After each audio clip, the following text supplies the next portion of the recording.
It's okay. I fixed it. Hey, George. Hey, Hey, George. everybody. Welcome to Live at Epiphan. It's Thursday. It's every other Thursday. I don't know how to say bi-weekly in an elegant way. So here we are once again. And today we have a lot to talk about. Mhm. And it's nice to be back with you, George. How are you? I'm great, George. How are you? Everyone gets the George Squared show this week, which is great. It's Yeah, a been a couple of while. square Georges Yeah, talking about video technology. So talking about square things. Yeah, basically.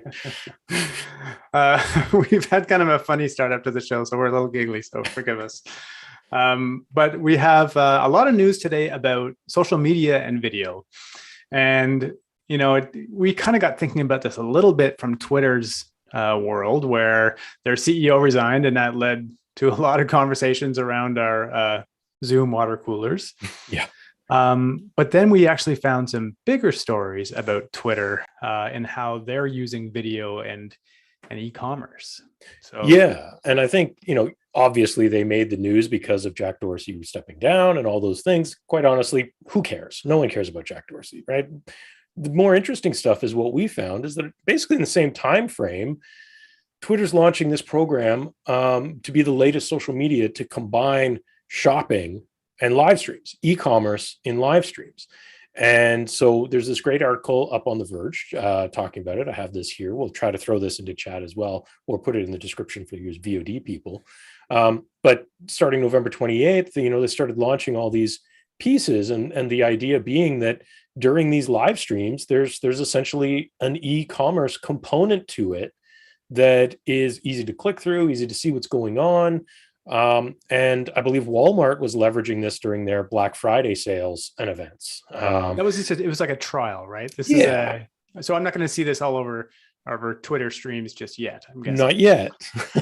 Yeah. Yet. I think yet is the thing. And I think was the interesting part about it, right? Is like, I think there's always advertising in stuff, Yeah. right? But this is different because this is really part of the event, and can be, in the case of Walmart doing it for Black Friday, it means that they're going to be promoting their own Black Friday best deal sale in the live stream, essentially through this kind of embedded clickable stuff. And you can even see here in these screenshots. But even better, George, like let's say I'm watching a video, let's say I'm watching this show right here, and we're trying to capitalize on a market, and you want to buy that beautiful t-shirt that you're wearing. I can't even really see it in my screen.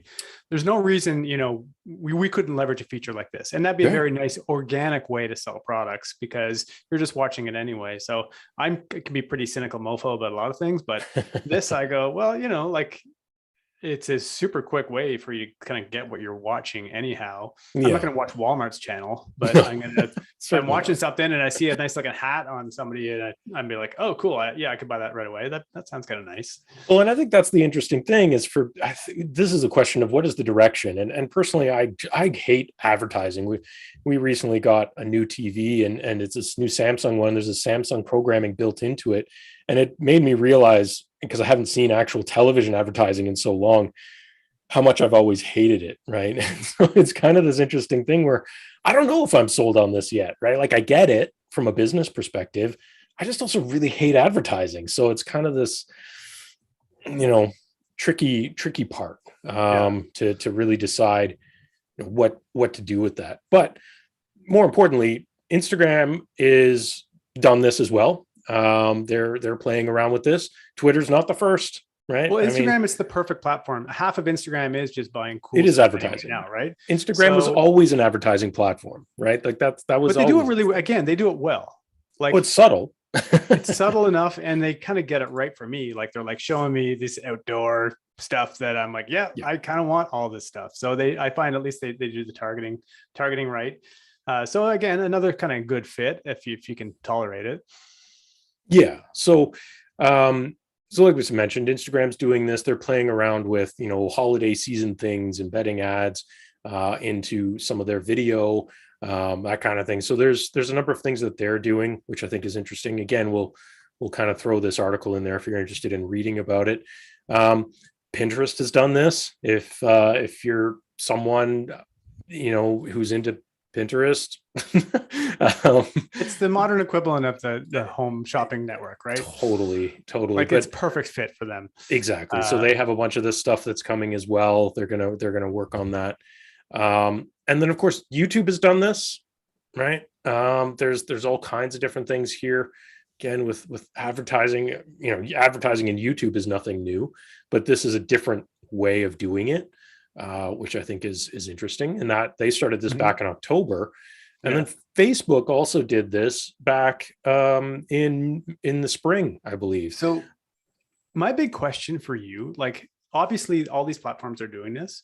What has taken so long? Like I can tell you this because we're often doing research for this show. And so what I do is I go to Google News and I punch in live streaming. Yeah. And the first 37 articles are about Asian companies doing e-commerce and live streaming. Like it has been baked into their culture for feels like a decade now. And I always wondered, like, why isn't this happening here? And it seems to be happening now to some extent. Definitely, yeah. But I don't know what took so long on our front. So yeah, it's interesting. And I think with any of these things, right?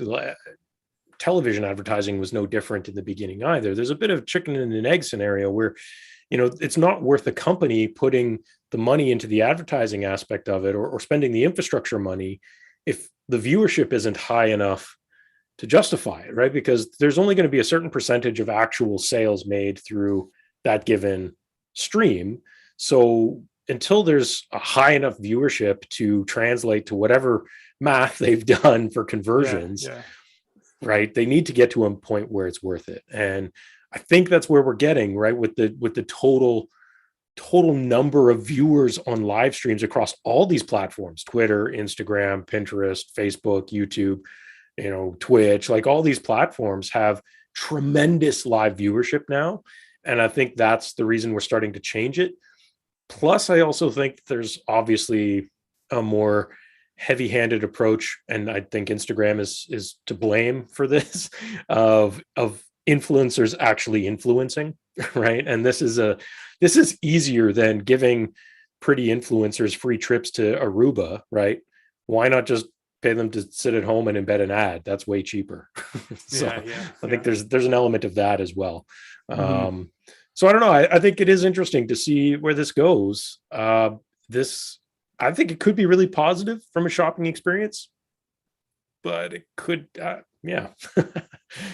Yeah, I wonder if it'll get into the point where it starts getting into our mainstream. I should say mainstream as though Twitch and these kinds of streams are not mainstream. But for me, mainstream, I'm thinking, Hollywood. Right. Can I buy the hat that I see on the person in a sitcom or a show that? Right. You're going to see a movie. Yeah, you're going to see a movie. You're like, that's a cool car. How much is that? Right? And there's a clickable thing, and I think that is inevitably where the direction things will go, right? Because companies have paid for those paid placements forever. So this is just an evolution. It does feel like a nice evolution of that. So yeah, if you're watching in chat, please chime in with your opinion or comments on this. We'd love to hear from you. Like, is this kind of thing that just really annoys you and just you don't want to see any of this stuff? Or does it make sense? Are you in a business that could use this? Is this something that looks like an interesting way to reach out to new buyers? We'd love to hear your opinion on it. But speaking of that, let's go to the next level. Let's go into the metaverse, into the really crazy stuff. And that is selling items that don't even exist.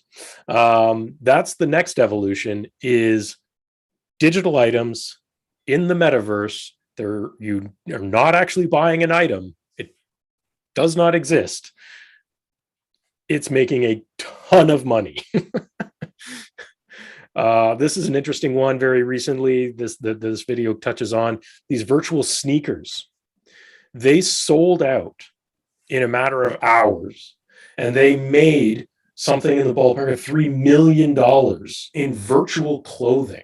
Like, this is something that you wear virtually. So, what kind of applications let's say I bought those virtual shoes a minute ago. Where do I get to show off my nice virtual shoes? Do I just load them up as an AR element in whatever AR? Yeah, I think at the moment, yes. But I mean, obviously this is going to be an element of growth. If you listen to Zuckerberg and his whole metaverse concept, right? That's certainly kind of the idea where this kind of stuff is going. And this is maybe just the beginnings of it. maybe it's a little too early for it. But at the same time, if people are making millions of dollars essentially selling virtual shoes, I mean, Yeah. I did not buy any, to be clear. I'm not Not sure. that we know of. We don't know what you bought, George. I understand if you want to be discreet about that. That's nothing wrong with that.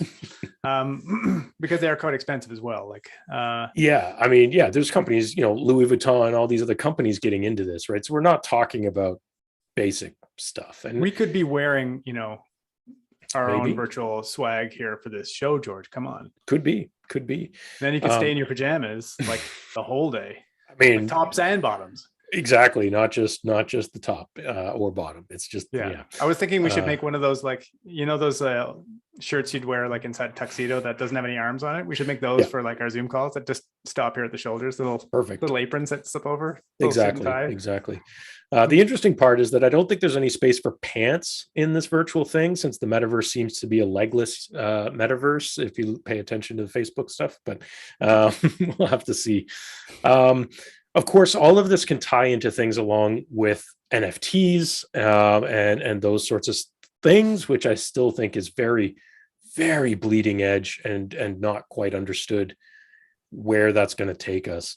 I'm so curious. When we look back at 10 years, are we going to say, remember that crazy half-baked thing that we were able to sell for, $300 million in 2021?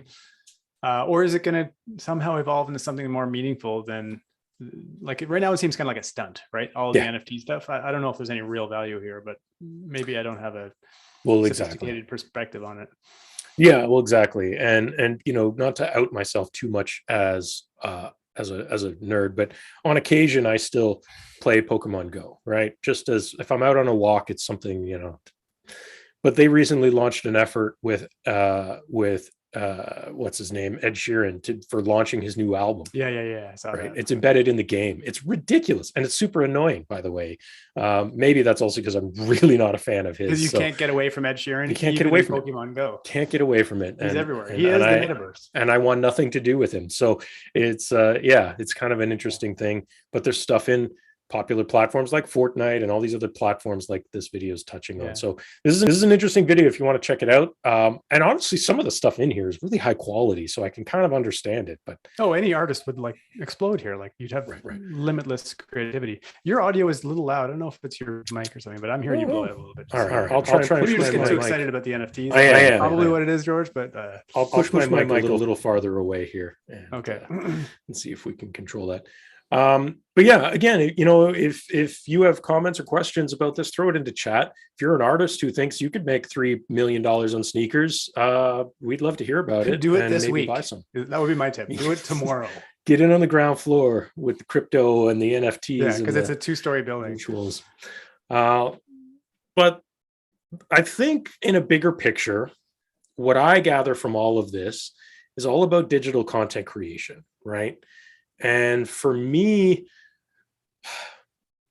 I guess the emphasis I want to put on this is digital content creation in many forms now is big money, right? I think we're past the point of being able to talk down or punch down on digital content creation, right? We're well past that part. The ship has sailed. There is huge money involved here now.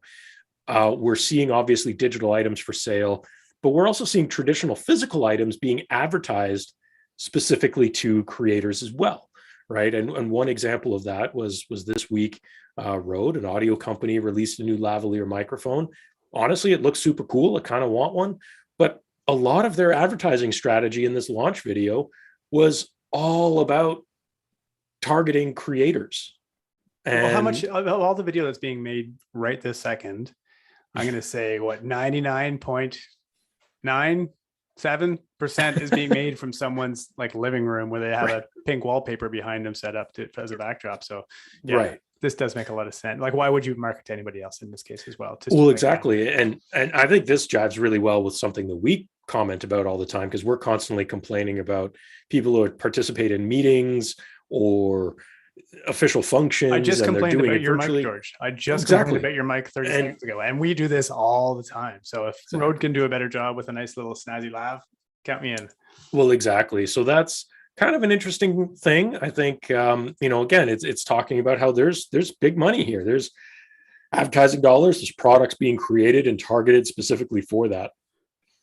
And beyond that, again, just to emphasize this, streaming is such huge money that you're seeing these deals between people moving platforms, right? So this week it was announced a content creator on Twitch who's pretty big. He's set multiple records over the years for viewership and things like that, left Twitch and moving to YouTube gaming. He's primarily a game streamer, but he does a lot more than that as well. I mean, this is a pretty big power grab. We saw this a number of years ago when Mixer tried to grab up guys like Ninja. Yeah. Now we're starting to see that in another direction where YouTube is trying to bolster their roster, I suppose. They've had a number of these exclusivity contracts they've signed with some major creators to take them away from Twitch. Not to harp too much on this guy in particular, but I mean, the details of the contract are not public, of course. I'm going to assume it's pretty big. I'm going to assume it's in the ballpark of $10+ million. Who knows? But it's an interesting thing where there's a ton of this stuff happening, and there's various reasons for it. Obviously, people get greedy, and someone says, "I'll pay you $10 million to come be on my platform only." Okay, I can understand that. But I was actually reading another piece that was talking about some of the commonality between some of these changes that creators have been making. And some of it has to do with creativity and longevity of revenue, right? So like any business, and let's be clear, streaming is a business today. Like this, you have to operate it as a business if you want to be successful and make money. One of the breakdowns was, of course, like, YouTube actually has probably more potential avenues for revenue, especially if calling back to, the fact they have these embedded ads and things like that. And that's probably a big driving reason for why people are making these moves as well. Now, one person who has some pretty good takes on this is another creator who's also on YouTube, Harris Heller, who makes a couple of different channels. One of them is Alpha Gaming. This video was interesting because he was talking about new ways to make money on Twitch and other platforms. The most interesting part of this video for me was there's a section here where he's talking about what it takes. First of all, we've seen a decline in some viewership on Twitch, but the other thing is that he has some stats in here about what it takes in order to make the equivalent of the median household income. Because I'll try and play it again there in case people missed it. That is the percentage of content creators on live stream who are live streaming that are making the equivalent or more of the median household income in the United States. So there's a ton of money in streaming. Let's not leave that part out. But you could win the lottery for that percentage too. So it's an interesting thing. And that's his point, is mostly that since success is in this percentage, you need to leverage all the tools, right? That's what I found about this video, which was great.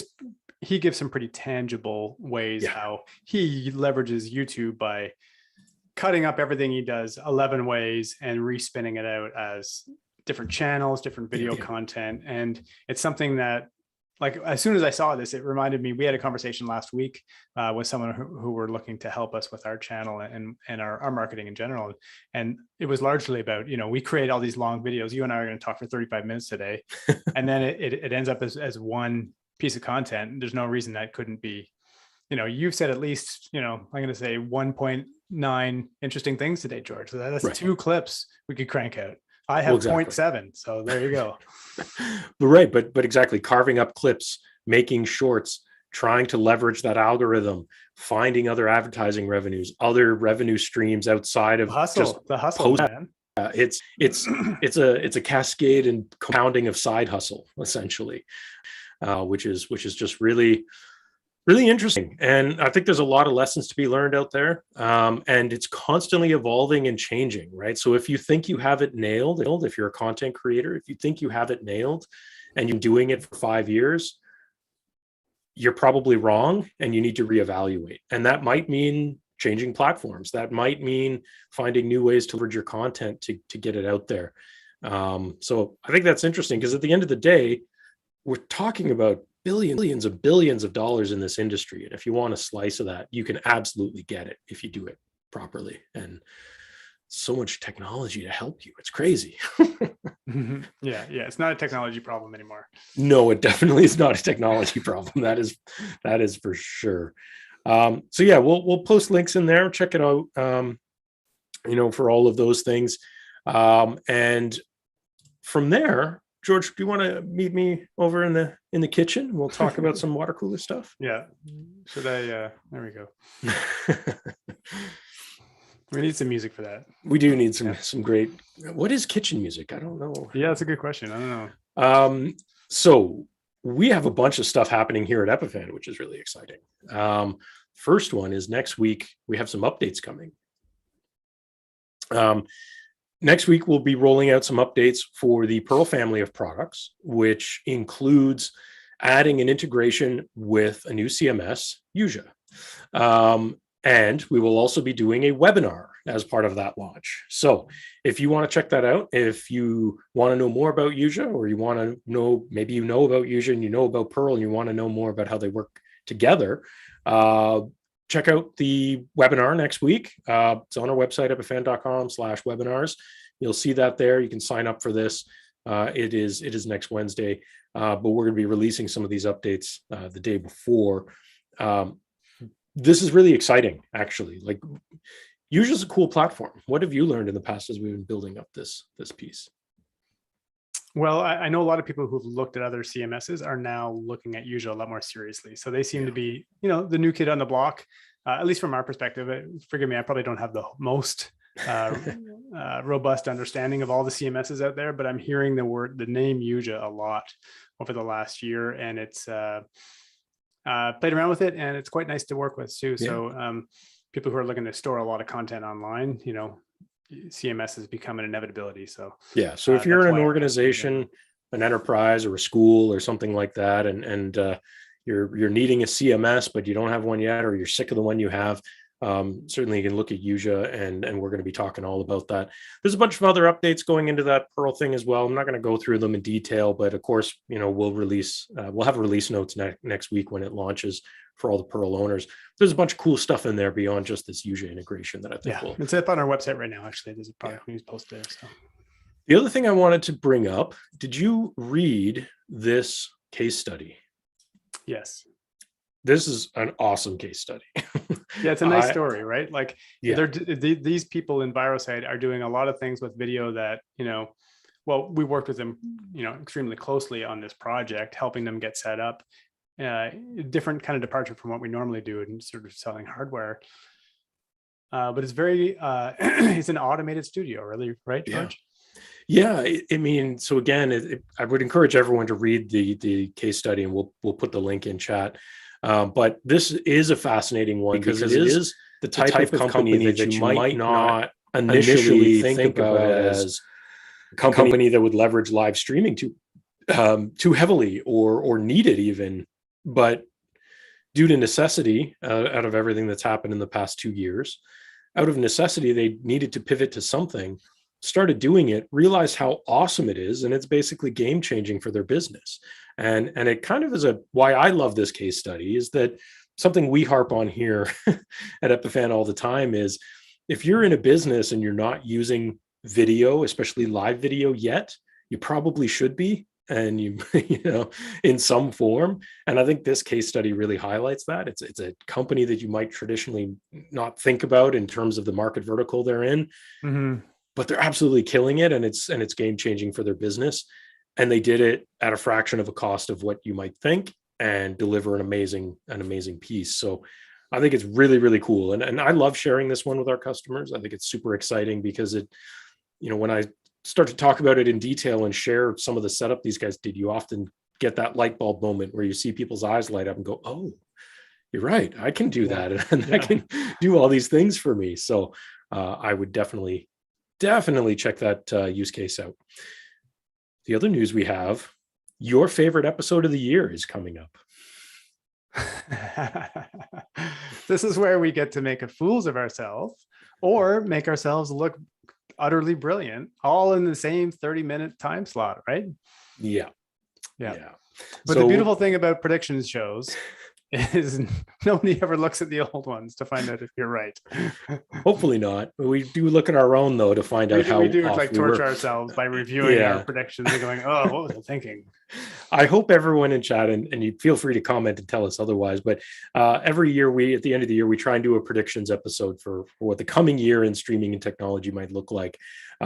It's towards the end of the year, so we're going to be doing one of those very soon, and it'll air later in the month. We do have one more episode in between today and then, but we actually want to hear from you. We'd love to hear a comment. We want to hear your predictions ahead of time, and we might actually feature that comment prediction in the episode. So you can comment in chat now if you'd like, or you can send us an email just to info@epiphan.com with what your 2022 predictions are going to be for the live streaming industry, what you think is hot or not, or however you want to grade it. We'd love to hear it. If you're an avid viewer and you remember last year's prediction and you think we were way off base with something, we'd love to hear that too. Between now and then, we have maybe the most interesting episode that ties back to a bunch of things we were just talking about. We're going to experiment with some of this virtual metaverse workspace stuff. And I don't want to reveal too much of what we're doing there, but that's going to be an interesting one. And I will not be on it because I don't want to puke on camera. So we're going to. Yeah. If you're into VR and interactive experiences, this is interesting. I'm curious about it. So so we continue to experiment and play with content. So that's great. So please leave us a comment. I saw a few people saying hi in chat. See Tim Trott saying hi, and a few other people making some comments there. John was saying, I feel it'll be the future of commerce. Everything is going digital. Live stream shopping will be one of the options utilized globally. Exactly. It seems inevitable, and it seems like maybe we're finally there, and of course it'll evolve. Web 3.0, I suppose, or whatever we want to call it. Do we even use those tags for things anymore? I don't know. No. Did it die with Web 2.0? Yeah, that's it, George. It ended there. It ended there. Much like this episode. See, that's a perfect segue. It was, if you'd stopped right there. I know. But no, we actually have something we want to leave you with as we exit. We want to share with you a fantastic video from some friends of ours at M Events. It's awesome. Stick around and watch it. But that's it from George and I. Thank you so much. We will see you in 2 weeks for another Live at Epiphan. And of course, join us for all the webinars that we do as well. Thanks so much. Thanks, everybody. See you later. In the past, medical congresses happened solely on site. Produced with M Events high-end solutions. Until we saw that we were not in the capacity to have an annual meeting, which is typically the big fest, the big event of the diabetes here in Europe, where we have this huge meeting bringing together 10 to 15,000 people to discuss science, but also to interact, to mingle, etc. And so all of a sudden it became clear, wouldn't happen. So what now? When COVID struck, the medical world needed new solutions. Quickly feasible, simple to use, for best user experience. Invented by M Events. Now we are in a virtual meeting, so we are trying our best to ensure some communication, interaction, and networking. Online-based, scalable global events for the tens of thousands. Comprehensive, customizable, interactive. A lot of new things developed, like now you can have a direct chat, you can have a video chat with other delegates. The virtual will never go away again, because now we not only reach the people who are on site, we reach the whole world. And the future is all about choice, with M Events combining the best on-site and online solutions. Define your on-site online mix to fully fit your strategy. The question is, what is going to be next year? Do we still need this incredible and very good crew?